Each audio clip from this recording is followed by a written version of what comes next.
J'espère que tu vas bien. Et si tu es tombé sur cette vidéo, ça veut dire que tu es prêt à changer. Ça veut dire que tu es tombé sur la plus grosse opportunité que tu devais rencontrer au cours de cette année 2026. Je te parle ici des trois grosses erreurs que font la jeunesse quand ils sont dans la société. Et je vais te parler de trois grosses solutions qui vont te permettre, peut-être si tu es dedans, de pouvoir sortir de ce lot, de pouvoir te déplacer de ce lot pour que tu puisses avoir une mentalité plus créative de ta vie. La première plus grosse erreur que les gens font, ils n'arrivent pas à économiser.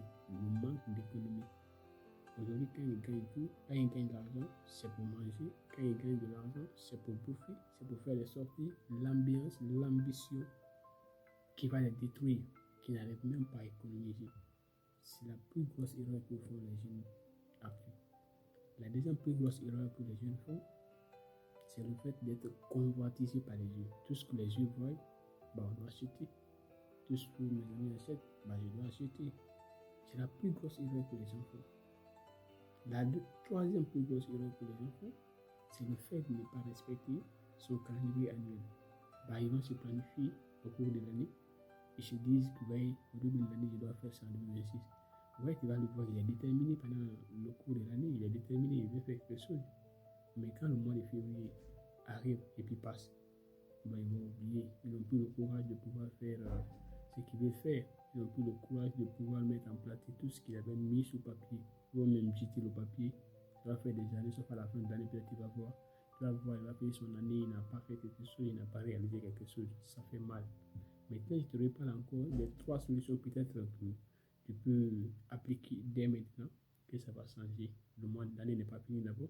Ça peut te permettre de pouvoir te trouver et puis te projeter dans l'avenir. La première solution que je te proposerai, c'est le fait de guérir l'indiscipline dans ta vie. Le fait de soigner si tu n'es pas discipliné. Par exemple, c'est le nouveau de l'année. Tu n'es pas discipliné à pouvoir prendre des décisions. Tu n'es pas discipliné à pouvoir respecter tout ce que tu mets en place.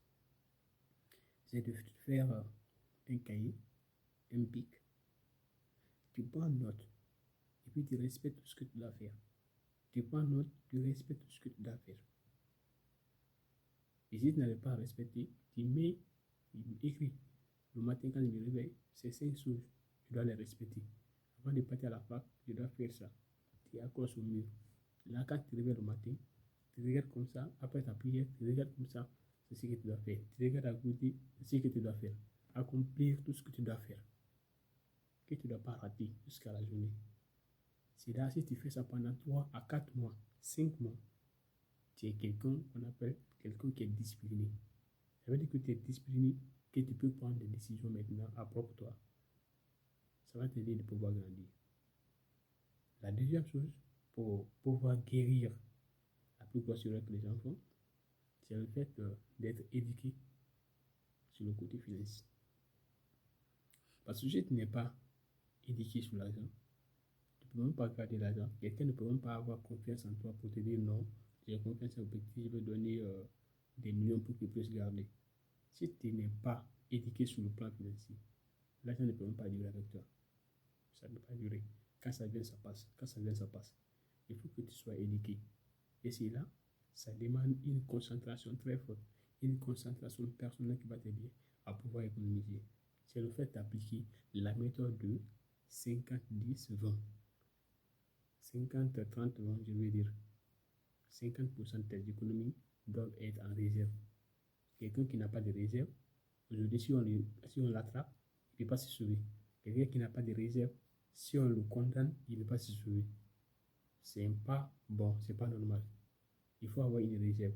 Maintenant, les 50% c'est des réserves, tu ne vas pas toucher parce que tu les as mis là-bas pour un temps déterminé. Si le temps n'est pas arrivé, tu ne dois pas toucher. Si le temps n'est pas arrivé, tu ne dois même pas toucher. Même si tu as un problème, tu ne touches pas. Parce que tu sais que tu dois faire quelque chose dans la vie. Tu dois faire quelque chose dans l'avenir. Tu ne dois pas toucher. Maintenant, les 20%, tu peux prendre ça pour les connexions, les savons, l'eau, pour faire des choses dans la maison. Maintenant, les 30 autres pourcents, tu peux payer les habits si tu veux. Tu peux payer soit les manger, tu mets dans la maison, tu fais de la conservation. Mais les 50%, tu ne dois pas toucher. J'espère que tu comprends cette partie. Parce que si tu n'es pas éduqué financièrement, c'est pas bon. L'éducation de l'école, on peut avoir, mais l'éducation financière, si on n'a pas, c'est pas possible. On ne peut pas grandir. Il faut faire fructifier l'argent pour ne pas que ta vie soit menacée. La troisième solution que je te proposerais, c'est sur le plan peut-être de la convoitise. Tout ce que tu vois, tu dois acheter. Ça, c'est pas normal. C'est pas normal. C'est pas tout ce que tu dois voir. Parfois, il faut savoir punir la bouche. Le ventre, tu dois le punir. C'est pour quand même j'adore le moment de carême et le moment de ramadan. Là, ça va te permettre d'économiser. Même si la soirée, tu vas manger, mais tu ne vas pas manger comme tu mangeais avant. Tu ne peux même pas garder 500 000 à côté de toi. Tous les jours, tu manges. C'est pas possible. Celui qui mange va mettre sa vie en problème. Tu continues de manger ton argent, tu vas mettre ta vie en problème. C'est pas bon pour un jeune qui veut venir être responsable et un leader. J'espère que cette vidéo va t'aider à pouvoir structurer ta vie, à pouvoir mettre en place tes décisions que tu n'as pas pu réaliser. L'année n'est pas finie. Nous sommes au deuxième mois, bientôt le troisième mois. Le mois de planning n'est pas fini. Tu peux encore reprendre tout ce que tu dois faire. Être au même rythme que quelqu'un qui a déjà commencé depuis le mois de janvier. Ça va te permettre de pouvoir finir l'année. Il faut que tu rentabilises des choses pour que, en fin de compte de l'année 2026, tu puisses prendre note de ce qui a marché, donc tout le marché. Parce que là où on n'est plus, dans un moment là où on dit, alors, je suis devant, tu me trouves. L'année 2026 continue. Ça continue encore. Bah, j'espère que tu as aimé la vidéo. Dis-moi dans les commentaires les prochaines thématiques que tu aimerais que je puisse aborder pour que ta vie puisse être normale, pour que tu puisses être dans l'équipe des leaders, pour que tu puisses être quelqu'un à qui on peut porter confiance. Merci.